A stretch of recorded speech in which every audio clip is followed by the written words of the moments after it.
Üdvillő módon mindenkinek! Aki volt az első batonyai találkozón, ugye láthatta, hallhatta, hogy kinek miért az a beceneve, ami. Na most ugye mindig jönnek új nézők, és mindig kérdés ez egyébként, és van, aki úgy jön, hogy na akkor a mikroezüsttel mi a helyzet? Hát az ezüsthöz semmi, de semmi közöm nincs, ugyanis én a sugárzásnak a mértékegységét akartam leírni, csak tévesen írtam le.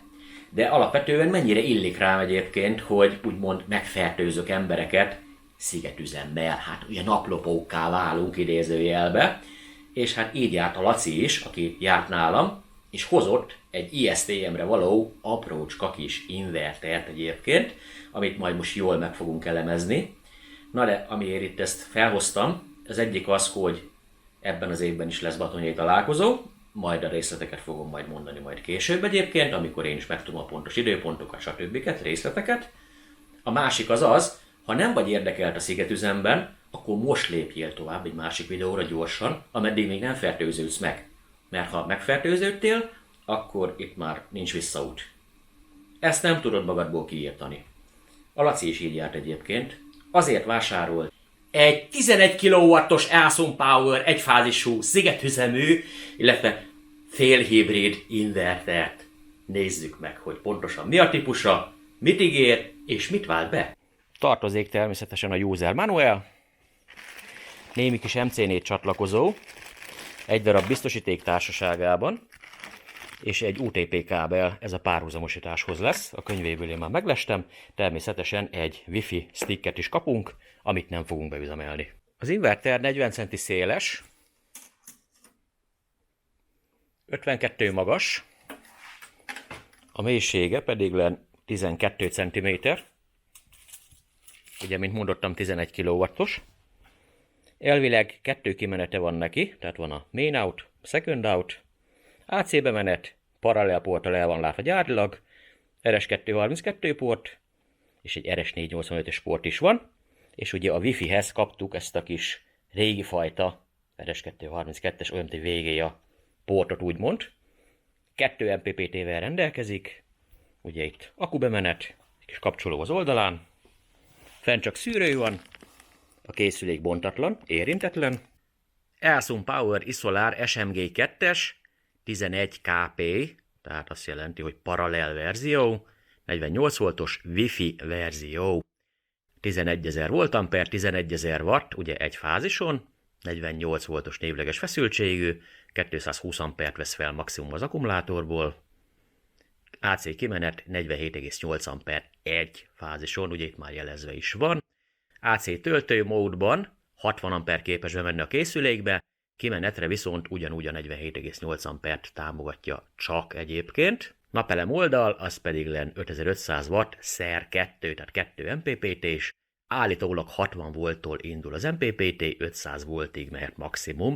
Természetesen a munkapont itt ugyanúgy a 360 volt lesz a nyerő, ugyanis ez a kettő közötti feszültség a legeslegjobb hatásfokot fogja hozni, és 18 amper mehet be csatornánként, úgymond. Maximum töltőáram 160 amper. Néhány csavar eltávolítása után azonnal lejön a kapocsfedél, ahol hozzá is férünk úgymond a csatlakozásokhoz. Itt látható az akkucsatlakozó, belülre semmi felirat nem jutott egyébként, hogy melyik a pozitív, melyik a negatív, kívülre viszont jutott, ezt ugye nem szabad eltéveszteni, különben a halálát okozhatja az eszköznek. Ugye itt láthatjuk a paralelportot, ugye kommunikációs portot, annak látjuk itt a kis segédpaneljét egyébként, MPPT oldalon is kaptunk ugye egy ventilátort, 2 jutott ugye a fogyasztói oldalra, itt pedig itt van a másodlagos kimenetünk, konkrétan ő, főkimenetünk, itt pedig a bemenetünk. Védőből egyébként csak egyetlen egy bemenet van, és ugye a fázis nullák azok, amik kimennek, de alapvetően van földelő csavarunk is, tehát el lehet ezt osztani, tehát az egész készülék ház maga a védő. Arra kíváncsi leszek egyébként, hogy PEM vezető vajon van-e. MC4-es csatlakozóval vannak a MPPT oldalaink szépen ügyesen. Garancia ugrott? Nem ugrott sehova se. Nem ugrál a garancia, egy helybe ül szépen csendbe. Engedélyt kaptam rá, hogy belenézzek, és egyébként is nem szedjük szét, csak belenézünk. Nagyon nem mindegy. Na nézzük akkor. Van itt nekünk 2 masszív bemenetünk. Kapásból belemegyünk egy kis kondenzátor erdőbe, mellette némi kis feritmagos trafó, 2 darab kapásból. Láthatunk itt 4 darab hűtőbordát, ő lesz a H-híd, szerintem minimum 2 darab fettnek lenni kell rajta, mindenféleképpen, nem látunk bele egyébként, jobban nem akarom egyébként szétszedni. Az nagyon szépen látszik egyébként, hogy itt is 2 hűtőbordánk van, tehát az egyik a H-híd lesz, megint a kimenetnek, a másik meg gyakorlatilag valami. A töltésnek talán, mert ugye a beépített töltő is itt van. És ami itt érdekesség ebben a dologban, ott látható egyébként a buszkondi, tehát az a nagy feszültségű híd. És ugye oda jön be az MPPT-nk is, ezen a érpáron konkrétan, itt ez az érpár az. Itt pedig len a 2 MPPT-nek a 2 érpárja. Az MPPT teljesen külön lapon van, tehát ha az MPPT meghibásodik, ezt a lapot csak kihajított belőle, az inverter ugyanúgy megy tovább. Semmi köze nincsen hozzá. Mondhatni ugyanaz az elrendezés, mint az üveglaposnak. Egy az egybe. Ott ugye látunk egy nagy tekercset, az már ugye a kimenetre érvényes. Némi kis hűtőbordák vannak itt össze-vissza itt elhelyezve. Tetszik, tehát hűtőzászlók, hol nagyobb, hol kisebb, segédtáp, stb. Egész jó kis felépítés egyébként, és egész szervizelhetőnek tűnik alapvetően. Hát maga az MPPT, ez 11 kW-os, és ennyi csepp kis hűtőbord elég hozzá. Ez érdekes. Mondjuk a üveglaposban is hasonló kis hűtőborda volt, annak ugye a tetején volt elhelyezve, és valami 7200 napelemet fogadott. Na meglátjuk. De az csak egy MPPT-s volt. De itt van a 2 tekercsünk is szépen. Hát reméljük, hogy nem lesz itt semmi probléma attól függetlenül. Az MC4 csatlakozók, azok... Jó, hát ugye ez ilyen szilikonos kábel, de elég vékony attól függetlenül. Ezzel fogunk beküldeni 18 ampert? Hát mondjuk most még februárban nem lesz 18 amperünk, úgyhogy nem fogjuk tudni túlterhelni idézőjelbe. De nyáron megzavarnám 18 amperre, vagy még 20-szal is ki tudja. A kimenet az viszont nagyon-nagyon biztató egyébként. Elég vastag vezetékek, ezek is ilyen szilikonos szigetelésűek. Tehát megfelelő lesz. És látható egyébként, hogy a second, azaz a második kimenetnek picivel vékonyabb a vezetékelése, a fő kimenetnek vastagabb alapvetően. A bemenet is megfelelően vastag egyébként, és még valami ferit mag is jutott ide, itt a sugorfólia alatt, tehát még valami kis árnyékolás is jutott bele. Na meglátjuk, hogy ez is zavarja a kamerát, vagy nem. Ugyanis ez a felépítés nagyon-nagyon hasonlít a Ananji-nek a 11 kW-os inverterére. Bár azt én nem láttam közvetlen belülről, csak így videókba össze-vissza, ott meg nem figyeltem meg rendesen, de valami nagyon hasonló felépítés, maradjunk annyiba. Na hát így itt ennyit látunk. Fölkerült az inverter a falra, ugyebár akku oldalon itt vannak a jó kis masszív csatlakozóink, kimenet oldalon úgy szintén egy kis jó kis vastag, masszív vezeték, bemenetre kicsit ilyen pilinszka kábel kerül, de hát na Istenem, hát egyébként a kis apró jószággal fogjuk meghajtani, szóval túl sokat nem fog bemenni. Napelem oldalra ugye szabványos csatlakozók, szépen ügyesen 2 string, lesz egy kisebb és egy nagyobb string is egyébként. Mindent mérni fogunk egyébként. Akku oldalon pedig len ez az apró jószág fogja kiszolgálni. Hát 300 ampert is bír folyamatosan egyébként, hogyha arról van szó. Hát a kábel nem bírja 300 ampert, de közel sem kell 300 amper, maradjunk annyiba. De én biztosítom neki, az a lényeg.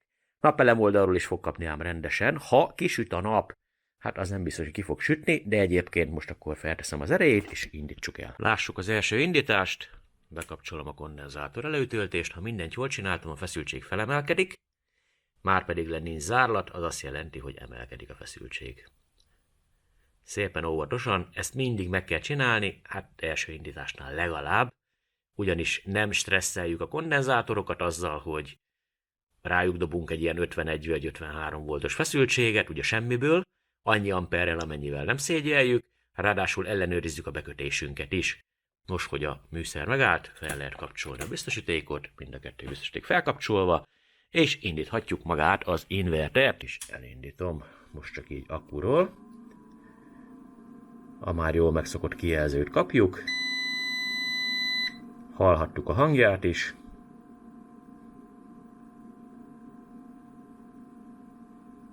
Még egyelőre nem adott semmit. Hopp, egy kicsit elgondolkozik, és akkor innentől kezdve már működik is. Már adja a 230 voltot. 230 volt visszaigazolva, valóban annyi. Jelenleg egyébként egy fázisunk van, csak össze vagyunk hidalva, ugyanis egy 11 kW-os inverterről beszélünk, tehát ki akarom használni, úgymond a kábelkeresztmetszetet. Azt mondom, hogy legelső körben lenémítom. Szóval belépünk a menübe. F0-ba kéne nekünk menni, ha minden igaz. Így van, melyes van 4 darab menünk, és akkor itt lesznek az almenük. És akkor itt kéne nekünk legyen a 9-es. ND4-be vagyunk. ND1-be tesszük, és többet nem fog megszólalni garantáltan. Most akkor állítsuk be a töltő feszültséget. Ugye hosszú entert nyomok. Bekerültünk ugye a menübe. És akkor az F2-es almenübe kell bemenjünk, mint BAT. Itt beállítjuk az akku típusát, ami nekem most user lesz egyébként. Tehát én szeretném beállítani itt a feszültségeket. Töltési opciók, SNU az ugye hálózatból is tud tölteni, OSO az ugye csak napelemből, meg van valami egyéb is itt még, de most nekünk itt az OSO lesz a nyerő. Tehát ne akarjon ő hálózatból tölteni, ha adok is neki ugye hálózatot véletlenül. Itt van a maximum töltés, ezt akkor szépen beállítjuk 55,5 voltra. Nálam ennyi a szabvány. Csepptöltés, majdnem ugyanannyi, 10-del szoktam aláhagyni.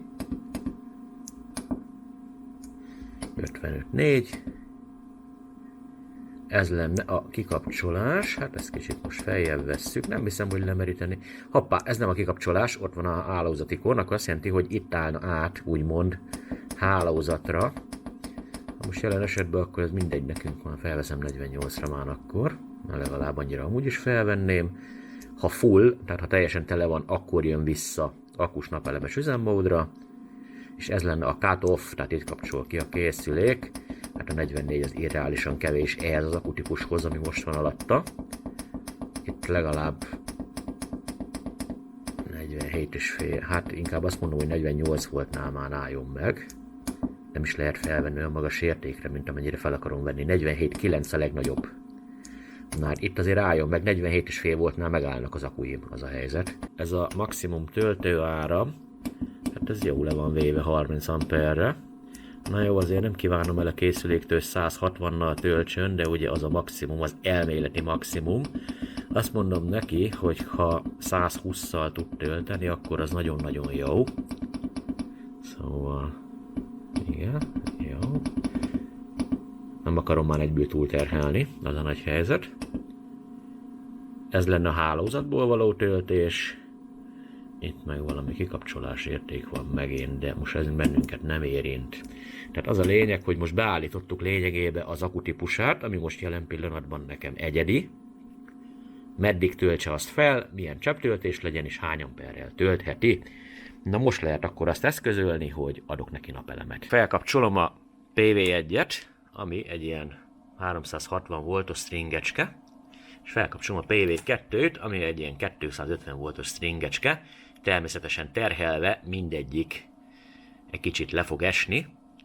Látható, el is indult itt egy kicsi kis áramocska, nem valami nagy napsütéses napunk van egyébként. A kijelzőn is visszaigazolta nekünk az inverter, hogy valóban fel van kapcsolva a napelem oldal. Na, egyet legörgetek, 50 Hz-es a frekvenciánk. Azt mondja, hogy 183-184 voltamper az, ami kimegy, ennyi nem mehet ki, ugyanis nincs rajta semmi az égvilágon. Még csak egy mérő műszer sincs rajta, szó szerint üres járatban vagyunk, még a biztosíték sincs felkapcsolva. Ugye hatásosban nem is megy ki semmi. Voltamperben mutatja az L1-en továbbra is ezt a mérési hibát, maradjunk annyiba. L2-n nem mutat semmit, oda nincs bekötve semmi egyébként, egy drót se. Hatásosban nem megy sehova semmi, ez lenne az igazi egyébként. Azt mondja, hogy 1%-os a terheltség, nyilván nullát nem írhat, 53,6 voltos az akku. És akkor ide értünk, hogy input batéria 938 watt, 17 amper. Ez akár meg is felelhetne a valóságnak. Gondolom akkor ez a PV1, PV2 összesen. Egyet lejjebb görgetve mutatja, hogy mit vennénk ki az akuból. Jelen pillanatban nem veszünk ki, hanem még beletöltünk, és akkor itt már 1 kW-ra hízott. Most kaptunk egy 580 wattos értéket, meg egy 490-eset.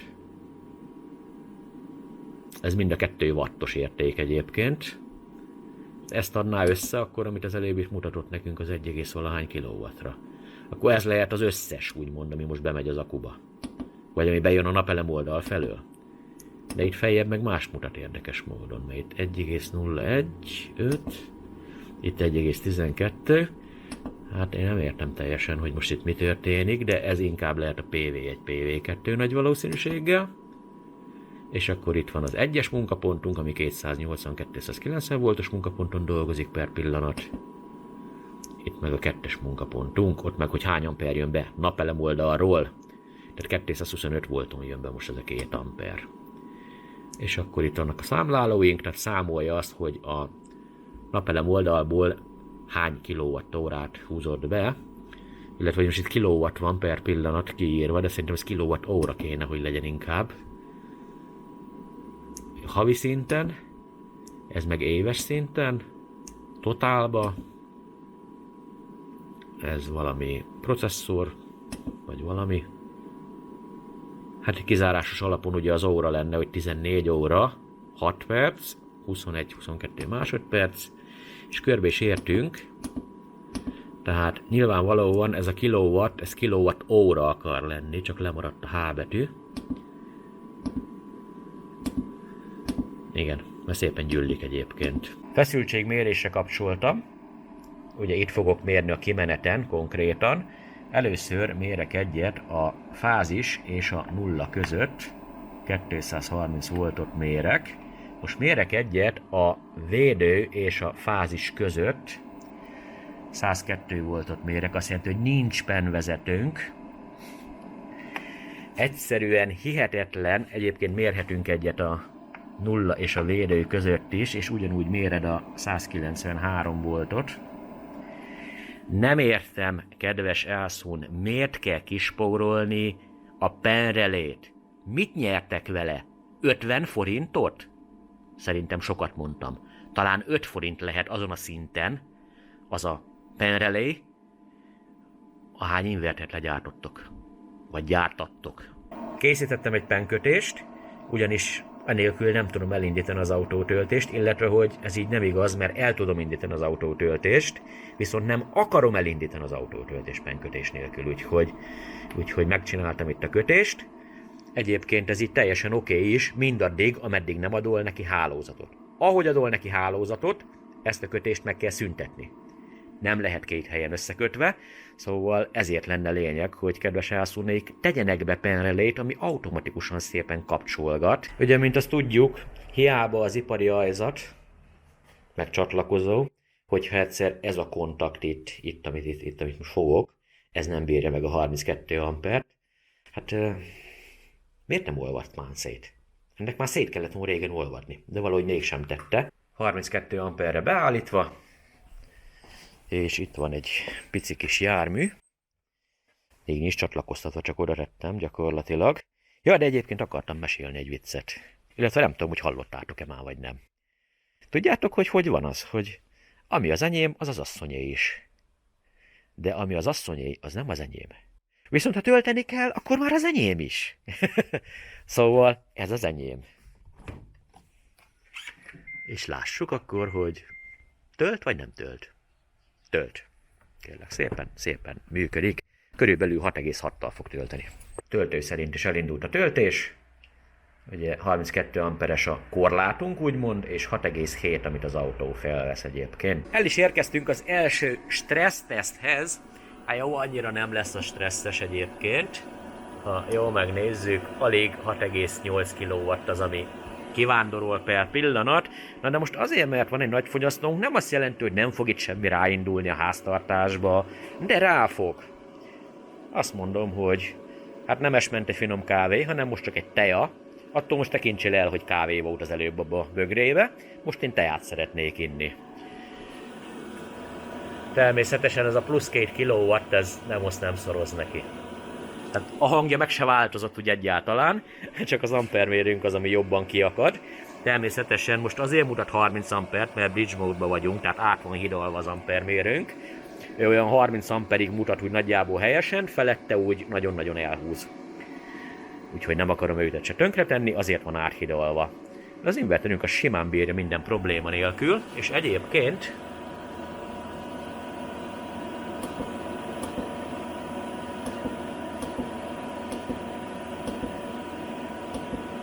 már 1 kWh bejött a napelem oldalról.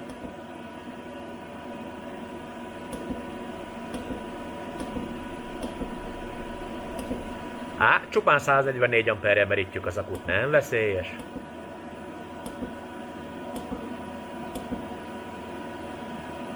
Volt a terhelés. A napelem oldalt keresem most per pillanat, hogy ha megtalálnám. Azt mondja, hogy PV1, oké, PV1, PV2, itt van 1,28, 29, 1,8. Alakul a termelés is szépen csendbe egyébként. Szóval nincsen gond. Tartjuk a 140 amperes merítést. Ezt a menürendszer kicsit meg kell szokni egyébként, hogy tudjad, hogy hova klikkeltél, meg hogy mit mutat éppen. Így viszont pont azt mutatja nekünk, hogy 8,6 kW, ami per pillanat a inverterből kimegyen, és szépen melegedik a vízünk is. Na, azért azt lehet mondani, hogy egy 11-es inverterrel el lehet biciklizni, maradjunk annyiba. Na persze megfelelő napelem és akkuoldallal szigorúan, mert ha nem teszel megfelelő napelem oldalt, akkor nem fog jól működni. Meg megfelelő akkuoldalt is kell, mondom. Ez ment egy finom teja. Megy banán ízsítésbe.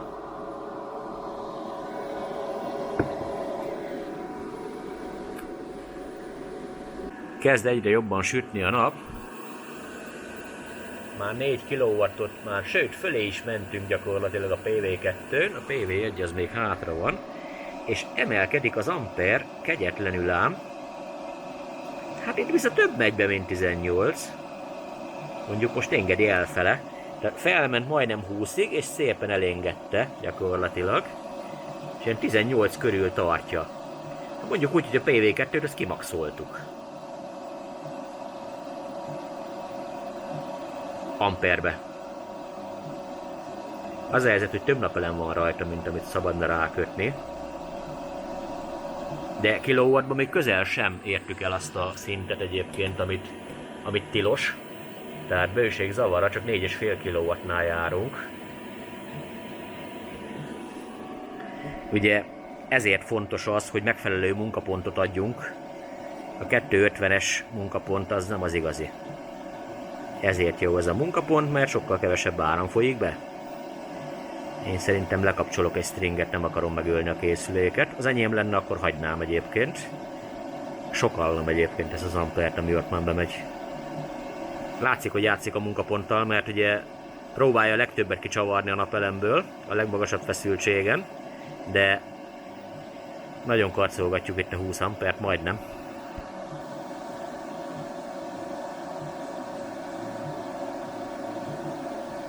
Engem ez arra enged következtetni, hogy nem szereti, hogyha túltáblázzuk.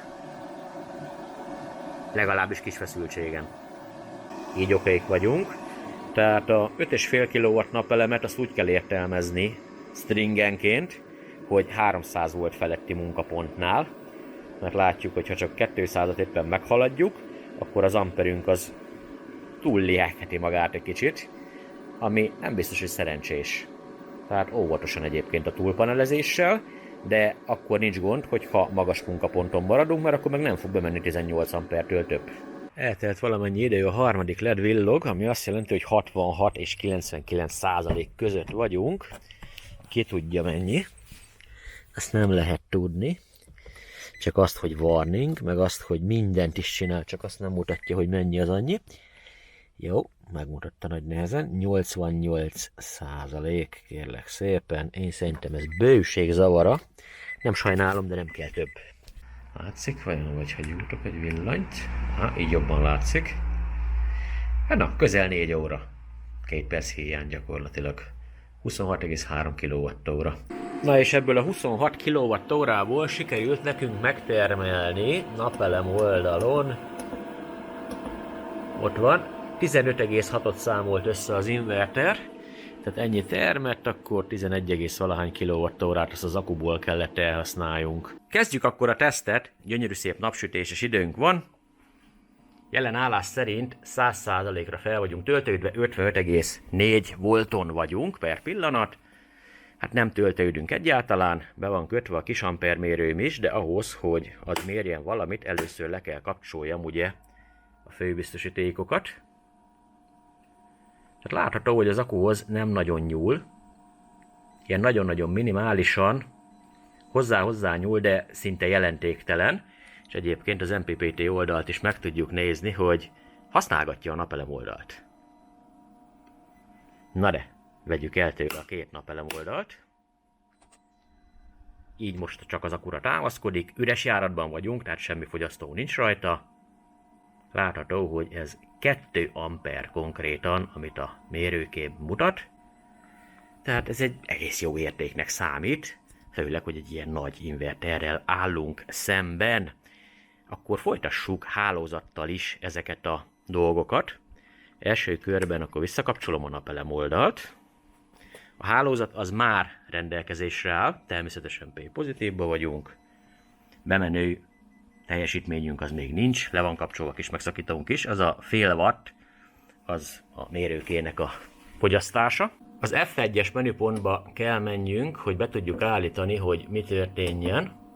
Tehát F1-es, belépünk itt az almenübe. Jelen pillanatban SUB módban vagyunk, rendelkezésre áll még SBU és SUF.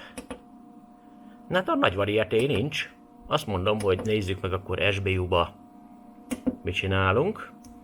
De most ugye felkapcsoljuk majd a hálózatot is innentől kezdve. Szóval adunk hálózatot a készüléknek. Jelen állás szerint 3,2 watt mindösszesen, ami a hálózatból jön. Van napelemünk is, akuból nem fogyasztunk egyáltalán semmit. Ami még nagyon-nagyon fontos, itt látjuk szépen az áramot is, meddő sincs per pillanat. Tehát ez most így nagyon-nagyon jó értéknek számít. Lekapcsolom a napelem oldalt, tehát most van hálózatunk, SBU-ba vagyunk, de este. Ugyanúgy 2 amper, pont mint mikor nem volt hálózatunk, továbbra sincs semmilyen meddőnk. Nézzük akkor azt a dolgot, hogy visszalépek a módba, és SBU helyett azt mondom neki, hogy állítsuk át SUB-be, tehát hogy a hálózat legyen az elsődleges. És villog a hálózat ikonunk itt szépen csendbe. Tehát itt valamennyi időnek el kell telni ahhoz, hogy rászinkronizáljon, vagy a UPS-t át kell állítani APL-re. Ez lehet a másik opció, de várok egy kicsit. Némi idő elteltével bypassra álltunk, tehát most jelen pillanatban este vagyunk, akku rendelkezésre áll, napelem nem áll rendelkezésre, ugye. Hálózatból vételezett 43 watt, nézzük meg itt is, hát ő 52 wattnak mondja, és 3 amper. Van meddő rendesen. 3 amper meddő. Brutális, maradjunk annyiba. Akkuhoz is nyúl egyébként, körülbelül 1 ampert használ úgy, hogy este van. Hiába hálózatmódban vagyunk, meríti az akut folyamatosan. Most akkor adok neki napelem oldalt. Nézzük meg, hogy reggel lesz. Akku ugyanúgy merül tovább. Valami azért kattogott. Most már használja a napelemet is. Azaz elkezdte tölteni az akut. Ebben az esetben ugyanúgy 3 amper meddőnk van. 3 watt a hatásos teljesítmény. Érdekes mód ez a mérőke, ez 4,5 watt, 5 watt közzé teszi. Hát nézzük, hogy itt is megvan a 3 amper. Megvan. Itt is megvan a 3 amper. Rengeteg meddőt vesz fel az inverter, nagyon-nagyon sokat. Viszont van egy pozitívum, most SUB módban vagyunk, és P pozitívban maradt az auránk. Eddig ez nagyon jó. Maradjunk annyiba. Látható. Tehát van hálózat, van napelem, bypassban is vagyunk, és még eddig se nem vágta P-ba az órát, se nem rugott vissza. Ez egy örvendetes hír. Hozok egy fogyasztót. Jelen pillanatban tehát SUB módban vagyunk. Van napelemünk, van hálózatunk, van akunk, van mindenünk. Hát ez a jelentős nagy mennyiségű meddő, ez ugye jelen van folyamatosan. Ezen már meg se lepődünk. Tehát elindítom most per pillanat 1 kW-tal a villanykályhámat. Hálózat megránt. Szépen ledolgozta azt. Folyamatosan veszünk a hálózatból. P pozitívban vagyunk. Nagyon jó. Feljebb kapcsolom egyébként a villanykályhámat, megint a hálózatot rántotta meg. Még mindig P pozitívban vagyunk. Napelem oldal szépen dolgozik úgy, ahogy az kell. És akkor most jön a kérdés, hogy ha megáll 1 kW fogyasztó, akkor mi történik? Az van, hogy akkor már visszarugás történt, és csak egy fogyasztót állítottam meg. Természetesen akuból megyünk tovább. Az inverterünk az, aki sipákol. Újraindítom.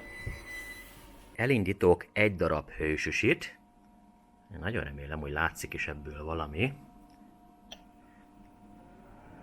Hálózatot megrántotta, és le is dolgozta azt. Gyönyörű szépen. Megvárjuk a sorozatszámot. P pozitívban vagyunk természetesen, ez egy nagyon jó hír. Elindítok egy másik fogyasztót. Innentől kezdve már 1 kW-tal fogyasztunk a rendszerből. Hálózatból 168 W, 170 W hatásost veszünk. P pozitívban vagyunk. Nézzük meg, hogy itt mennyit mutat a mérőkénk. 147. Hát a hatásosban nem egyezik meg ez a két mérőke. Abban viszont mind a ketten megegyeznek, hogy 2,5 ampere folyik, ami igazából meddővel együtt értendő, tehát van azért meddő továbbra is.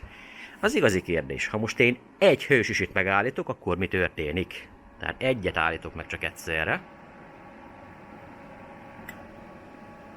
Le tudta magát szabályozni. Nagyon jó! Megállítom a másikat is. Tehát nullára fogjuk szabályozni az invertert, úgymond, illetve ő fogja magát nullára szabályozni, nem én. Én csak leállítottam a fogyasztókat. Nem rúgott vissza?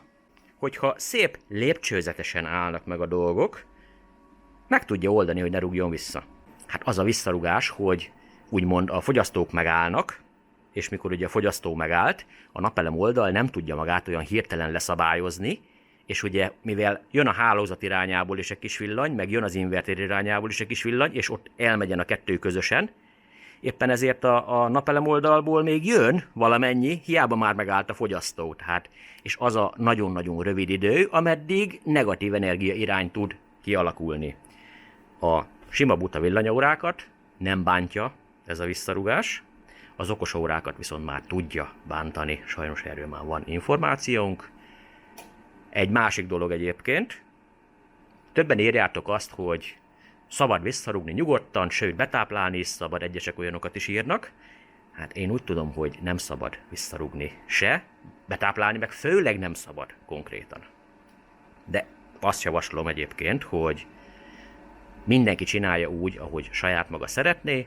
Eddig se szóltam bele, csak jeleztem, hogy vannak bajok az inverterekkel, viszont az új szériák azok határozottan sokkal jobban működnek, mint az előző szériák. Olyan probléma még lehet egyébként, hogy például lemerül az akud, ugye reggel fel kell szépen a nap, elkezdi tölteni az akut, közben már kiegészítőbe vagy. És ameddig töltődik az akud, és neked van napelemből többlet energiád, addig már te tudol visszarúgni. Ameddig nem állsz vissza teljesen SBU-ba. Ha SBU-ba álltál, onnantól kezdve megint nem lesz visszarúgásod garantáltan. Mindenki eldönti, hogy ő ezt bevállalja, vagy nem. Saját döntéséért felelős mindenki. Minden körülmények között. SBU módban vagyunk. Van 2 lassan melegedő, gyorsan melegedő, gyorsan melegedő, 6 darab gyorsan melegedő, és egy nagyon gyorsan melegedő. Vele kezdjünk én szerintem. L2-n kellene, hogy lássunk itt valami kis mutatványt. Hadd lássuk, hogy indul a kompresszor magába.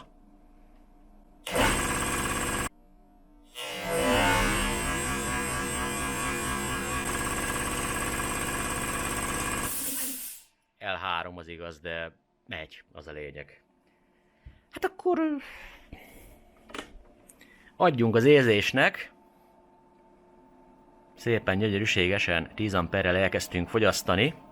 Olajradiátor 2,4 kW-on, plusz kompresszor.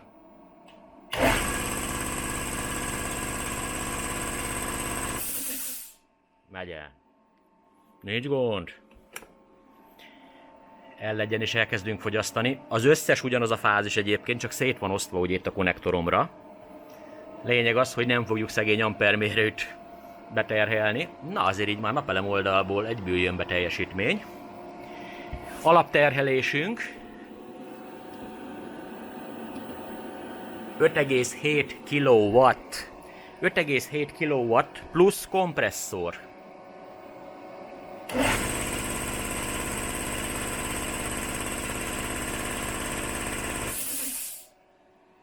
Hibátlan.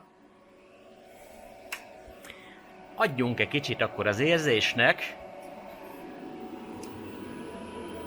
7,5 kW plusz kompresszor.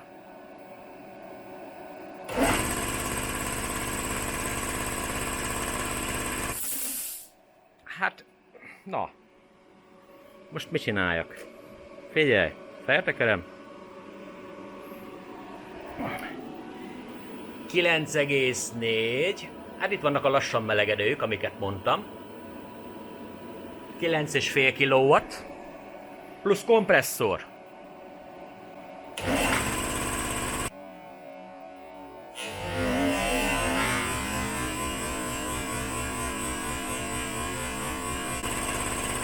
Minden probléma nélkül. De már hibakódot kapunk, hogy túl vagyunk terhelve. Tehát lejjebb kapcsolok ebből egyet. Így elmúlt a hibakód. Megállítottam, hogy ne zörögjön itt mellettem. Indító teljesítmény hibátlan. Ugye 11 kW-nak vallja magát az inverter. Ne 11-en akard egész nap járatni. 80%-os szabály tudod, de rövid időre kibírja. Szóval szuper kis holmi. Ezek úgy fújják a meleget, mint a veszedelem. Nagyon adja. Ja, még itt is megy egy, jó. És a napelem oldalunk is nagyon szépen működik.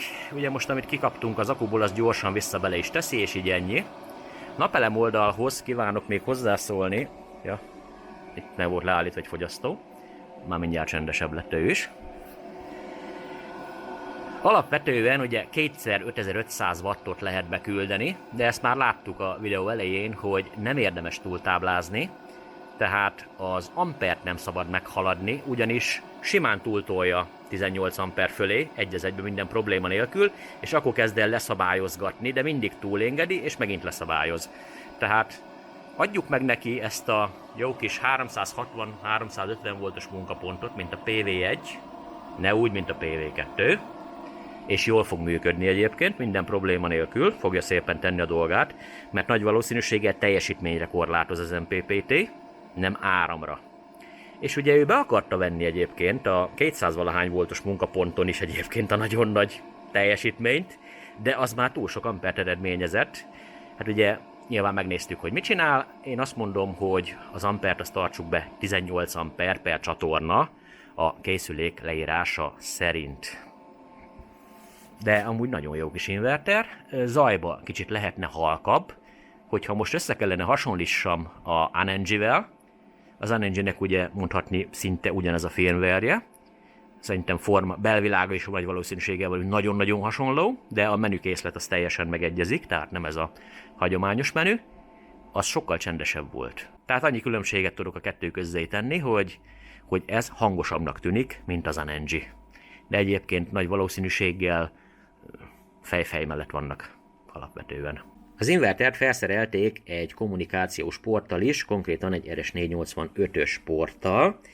Hát egy szimpla patchkábelt kell hozzá használni, ahogy látom. Az egyes lábon ott van a B, a kettesen az A, és a 7-esen is ott van az A, és a 8-ason is ott van a B. Hát pont ugyanez a lábkiosztása van a BMS-emnek is. konkrétan 2 BMS is rendelkezésre áll, aminek pont ez a lábkiosztása, szóval próbáljuk meg. Szimpla patchkábel kell, semmit nem kell kötni sehova, úgy, ahogy kiveszed a csomagolásból egy számítógépes kábelt, egy az egybe lehet csatlakoztatni. Az összekötés az rém egyszerű, az RS485A csatlakozóba csatlakoztattam a kábel egyik végét, a címzésbe állítottam, hogy egyes akunk legyen, itt pedig len az inverter alatt a baloldali RS485-be csatlakoztattam, ugye jobb oldali az már 232-es, még odébb meg a paralellek vannak, tehát összesen lehet keverni. Na nézzük akkor a menüt. Lemegyünk a menübe. F2, ugye batéria, típusa most még user, van egy ilyen, hogy Li2, Li4 és Li-B. Ugye AGM, flooded, elárasztott. Azt állítja a kézikönyv, hogy a Li2 az egy protokollra vonatkozik, méghozzá Pilontechre. Nekem erre van állítva az akkum per pillanat. Szóval akkor most én ebből kilépek. És egyébként meg is jelent a lítium, a kis apró kis felirat, hogy valóban beszélget, tehát valóban működik a kommunikáció. Na, lássuk, hogy akkor most itt valami változott. Vagy csak mondja, hogy igen, beszélgetünk, és kész. Mondjuk én kíváncsi lennék, hogy akkor kell most állítsam a feszültséget, mert arról szólna az én véleményem szerint ez a dolog, hogy nem nekem kell a feszültségekkel és töltőárammal babrálni. 55.5, 55.4, hát ez pont az én beállításom. Hát itt százalékos értékek vannak egyébként, hadd lássuk, felül tudom bírálni. Felül tudom bírálni egyébként. Hát akkor ilyen beszélget is, meg nem is. Lássuk, ezt tudom állítani. 18. Engedi magát állítani egyébként. Ez a töltőáram lehet. Így van, megnéztem a könyvbe, tehát ez a töltőáram. Lássuk, hogy ezt tudom-e lejjebb venni például.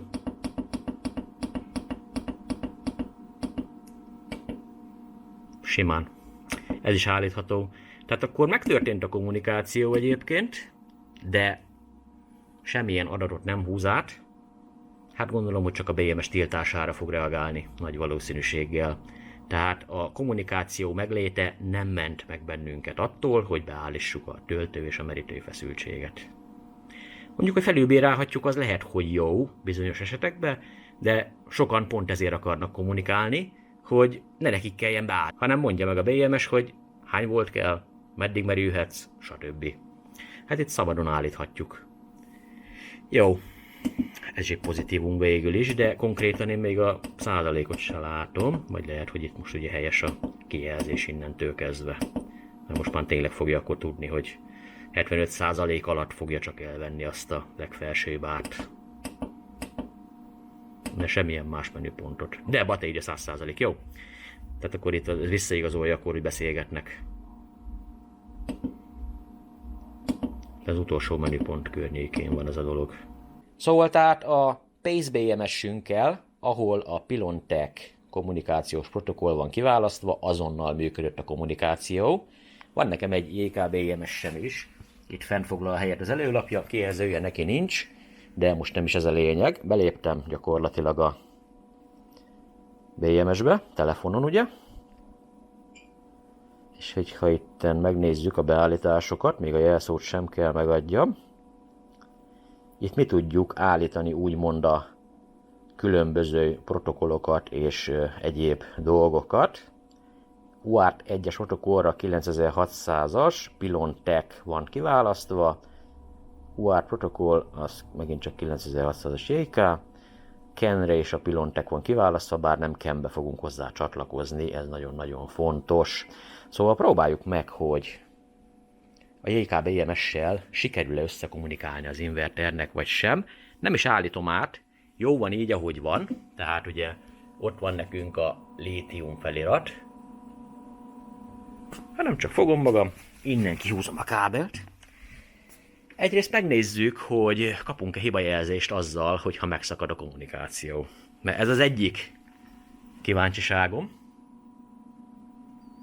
hogy Számít-e bármit is, hogy én most lítium módba tettem, vagy egyébként ugyanúgy megy az inverter tovább, és nem foglalkozik vele, csak olvas ki adatokat az inverterből.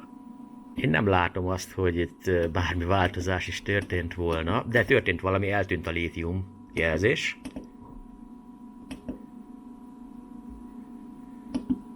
És 46-os hibakódot kaptunk, jó.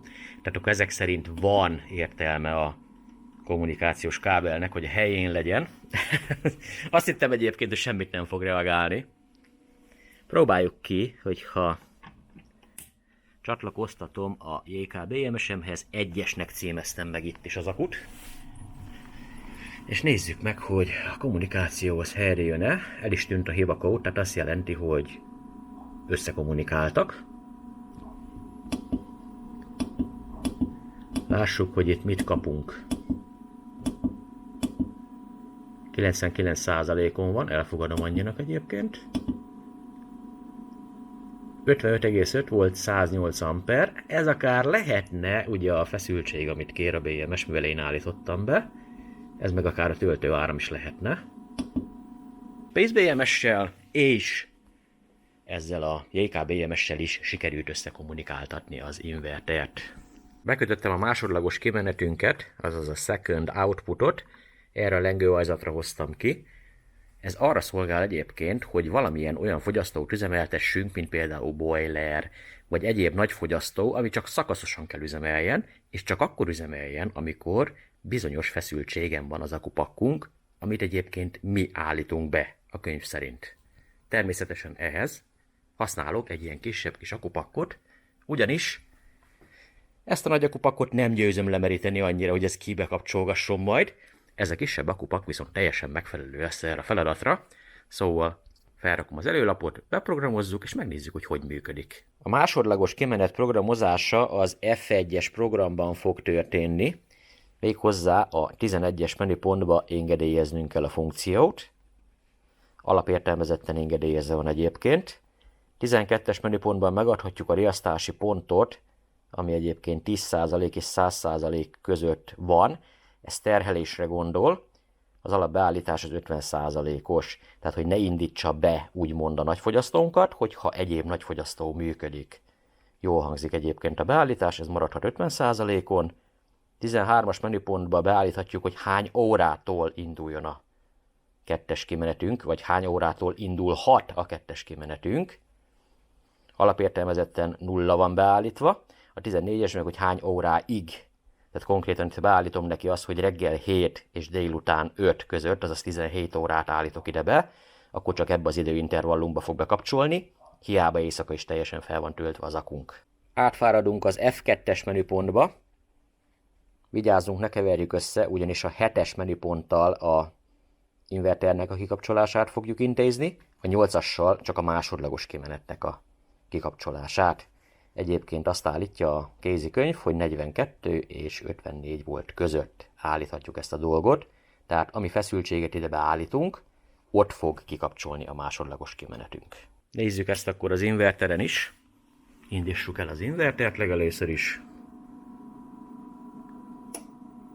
Hogy elindult, hosszú enterrel bemegyünk a menübe. F1-be beállítjuk neki, hogy működjön az opció. Elvileg úgy van beállítva, de azért inkább megnézzük.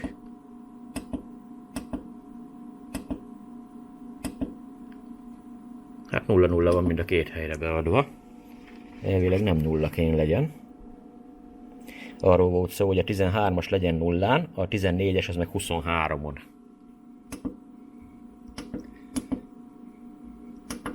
Na most már úgy vagyunk.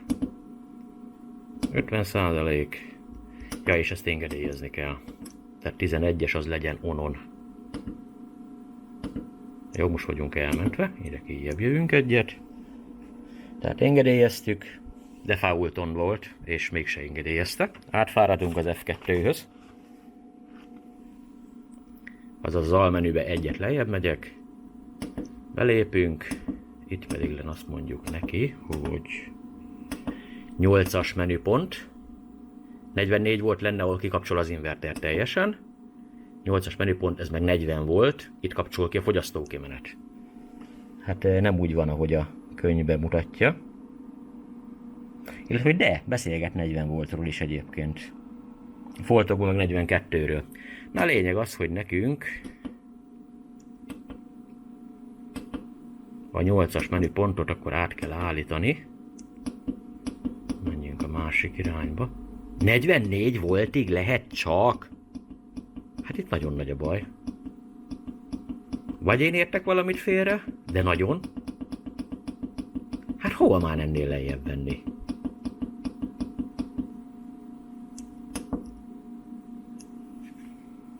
Hát ez így használhatatlan. Hát nehogy már mikor 44 voltunk van az akupak, akkor még fűtsön a boiler. Próbálok itt rájönni a hibára, de nem látom a hibát egyébként, mert nem ugyanazt mutatja az inverter, mint a leírás. Viszont van egy olyan opciónk, hogy ne user beállítást használjunk lítium akku esetén, hanem válasszuk a Li-Bait. Az azt jelenti, hogy olyan lítium akku, ami konkrétan nem kommunikál, de lítium akku attól függetlenül. És ebben az esetben azt állítja, hogy ha a Li-Bait van kiválasztva, akkor 50 volt lesz az alapértelmezett feszültsége. Na, hadd lássuk, hogy ennek van valami valóságtartalma? Itt az inverterbe, ugye? Belépek a menübe, azt mondom neki, hogy F2, user helyett, nem Li2, mert ez a kommunikációs is, meg a Li4 is, Lithium Bait választok ki, visszakilépek, hogy érvényesítsük itt a dolgokat, belépek, F2-be kell menjek, mint batéria, és akkor a feszültséget el is állította. Nagyon szuper. Miből gondolja, hogy nekünk jó egyébként ez az 56,5 volt lítium akku esetén? Ja, hogy 56,4 volt a legkisebb feszültség. Hát vannak bajok, maradjunk annyiba. Ugyanannyi egyébként a csepptöltés is. Hát ez még rosszabb, mint a user tartomány. Na de mit mond nekünk a 7-es? 51,9 volt. Én nem tudom milyen akkuval számol egyébként, de 50 a legkisebb, 51,9 a legnagyobb. Na akkor látjuk a 8-ast, 50 voltra váltott valóban, ahogy a könyv is írja. Ez még mindig sok, hát már majdnem le vagyunk merülve. Mi a legmagasabb érték? Nekem ilyen 53,8 volt, vagy mit tudom én, ilyenre állítanám egyébként a boilert. 51 volt a maximum? Nem, mert több az. Ja, hogy most 40 volt, és 52 volt között. 51,9. Oké, rendben. Nincs több kérdésem. Kommunikáció nélkül userbe kell tenni. Ahhoz, hogy tágtartományba tud akkor használni a dolgot. A cutoff az meg össze-vissza van, mint a mesébe. Ezt nagyon-nagyon eltolták. Én nem értem, hogy ezt miért így kellett beállítani. Másodlagos kimenetünk az konkrétan annyit ér, mint halottnak a csók. Hát, hogyha 44 voltig akarja meríteni, akkor annak semmi értelme nincs. Pont az lenne a cél, hogy addig működjön, ameddig a napból jön be olyan teljesítmény, ami el tudja látni a fogyasztót. És hogyha feszültségünk leesik mondjuk, mit tudom én, 53 voltra, legalább, akkor azt csinálja, kikapcsolja, mert nagy valószínűséggel már nem jön annyi, hogy csak napelemből menjen.